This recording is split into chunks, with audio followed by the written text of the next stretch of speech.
মার্কিন president Donald ট্রাম্পের কবজির জোর কত তা ইরানে প্রমাণ হয়ে গেছে, আর তার কথার জোর প্রমাণিত হয়েছে সোশ্যাল মিডিয়ায় আর সংবাদ সম্মেলনগুলোতে।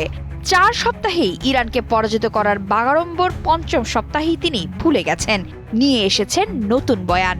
গত 31 মার্চ তিনি জানিয়েছেন ইরান বিরোধী সামরিক অভিযান আর 2 থেকে 3 সপ্তাহের মধ্যেই শেষ করতে পারে মার্কিন যুক্তরাষ্ট্র। এখন তিনি বলছেন সংঘাত অবসানে ইরানকে যুক্তরাষ্ট্রের সঙ্গে কোনো চুক্তিতে আসতেই হবে এমন কোনো বাধ্যবাধকতা নেই। হোয়াইট হাউসের ওভাল অফিসের সাংবাদিকদের তিনি বলেন, আমরা খুব শীঘ্রই চলে যাব।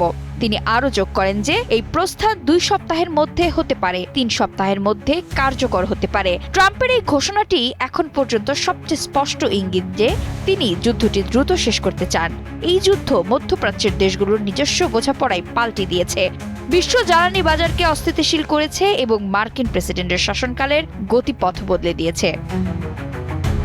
মার্কিন অভিযান বন্ধ করার ক্ষেত্রে সফল কূটনীতি কোনো পূর্বশর্ত কিনা এমন প্রশ্নের জবাবে ট্রাম্প বলেন, ইরানকে কোনো চুক্তি করতে হবে না, আমার সঙ্গে তাদের কোনো চুক্তি করার প্রয়োজন নেই। তার বদলে অভিযান গুটিয়ে নেয়ার মূল শর্ত হিসেবে মার্কিন প্রেসিডেন্ট বলেন, ইরানকে এমন এক অবস্থায় নিয়ে যাওয়া হবে যেন তারা অদূর ভবিষ্যতে পারমাণবিক অস্ত্র অর্জনের সক্ষমতা হারিয়ে ফেলে। তিনি বলেন, তারপরেই আমরা চলে যাব। কিন্তু ইরানের পারমাণবিক শক্তি ধ্বংস করা যে এক অর্থে অসম্ভব তা 12 দিনের যুদ্ধেই প্রমাণ হয়ে গেছে। তাহলে সাংবাদিকদের ডেকে এসব কি আবোলতাবোল বকছেন ট্রাম্প? ইদানিং নিজের সামাজিক মাধ্যম ট্রুথ সোশ্যালেও মিত্র দেশগুলোর ওপর বেশ বিরক্তি উগরাচ্ছেন তিনি। বিশেষ করে হরমুজ প্রণালী দিয়ে জ্বালানি পরিবহনের ক্ষেত্রে ব্রিটেন সহ পশ্চিমা মিত্রদের যে পরামর্শ তিনি দিয়েছেন তা আন্তর্জাতিক মহলে উদ্বেগের সৃষ্টি করেছে। আন্তর্জাতিক রাজনীতিতে ট্রাম্প কি একা হয়ে যাচ্ছেন? মিত্র দেশগুলোকে সরাসরি পদক্ষেপ নিয়ে যার যার জ্বালানি নিরাপত্তা নিশ্চিত করতে বলছেন তিনি। 31 মার্চ একটি পোস্টে তিনি স্পষ্ট করে বলেন যে যুক্তরাষ্ট্র আর আগের মতো ঢাল হয়ে দাঁড়াবে না। তিনি যুক্তরাজ্য সহ অন্যান্য দেশগুলোকে উদ্দেশ্য করে বলেন, তাদেরকে নিজেদের লড়াই নিজেদেরই করতে হবে। যুক্তরাষ্ট্র আর সবসময় পাশে থাকবে না, কারণ বিপদে তারা যুক্তরাষ্ট্রের পাশে থাকেনি।